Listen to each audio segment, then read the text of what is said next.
తోటి చేయడం నాకు చాలా ఆనందంగా ఉంది. ఈ సినిమా ఇంత ప్రేమిస్తాను వచ్చి నేను నిజంగా నాకు తెలియదు. సుజీత్ ఇది ఫైనల్ స్పీచ్ కాదా, ఇంకేమైనా మ్యూజిక్ ఉందా?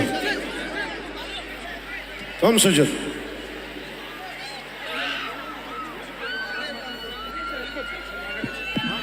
మాట్లాడేచా? ఒక అభిమాని, అది కూడా మామూలు అభిమాని కాదు,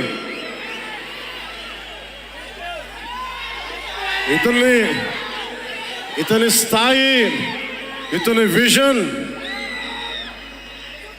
నాకు చెప్పాడు. జానీ సినిమాని చూసి ఆ హెడ్ బ్యాండ్ కట్టుకొని ఒక 4 రోజులు తీయలేదు, వాళ్ళ అమ్మగారు తిట్టి దాచేశారండి. ఆ పిచ్చి పట్టుకుంది. సినిమా తీయాలని చెప్పి సాహో సినిమా తీసిన తర్వాత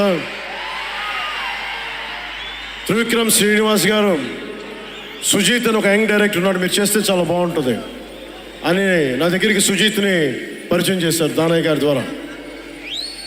సుజీత్ ఎక్స్ప్లెయిన్ చేసేది తక్కువ, మనకి చేసేది ఎక్కువ. కథ చెప్పేటప్పుడు ఎలా ఉంటుందంటే ముక్కలుగా చెప్తాడు.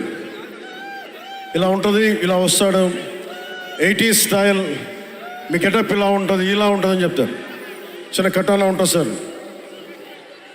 తీసేటప్పుడు అతని సత్తా తెలిసింది, మామూలుగా కాదు.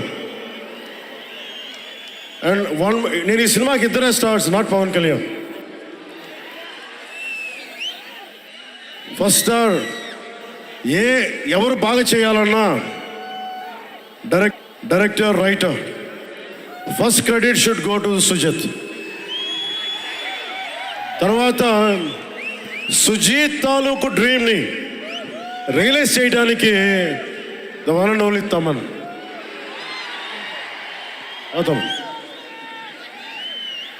వీళ్ళిద్దరూ ఎంత పిచ్చిగా చేశారంటే, వీళ్ళు ఒక ట్రిప్లో ఉన్నారు సినిమా అంతా. వీళ్ళ ట్రిప్లో నలుగురు లాగేశారు.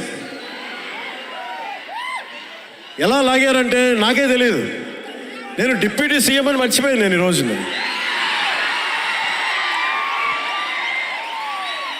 మీరు ఊహించుకోండి, ఒక డిప్యూటీ సీఎం ఇలా కత్తి పెట్టుకొని వస్తే ఎవరైనా ఊరుకుంటారు చెప్పండి? సినిమాలో కాబట్టి చెల్లిపోయింది.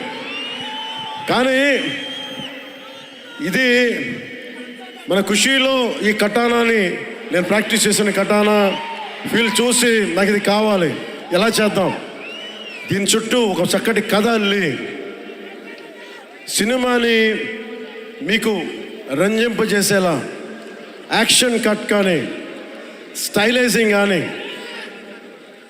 చాలా బాగా చేశారు ఇది. అలాగే డిఓపి రవిచంద్రన్ గారు క్లాసిక్ విజువల్స్ తోటి, మనోజ్ పరమహంస గారు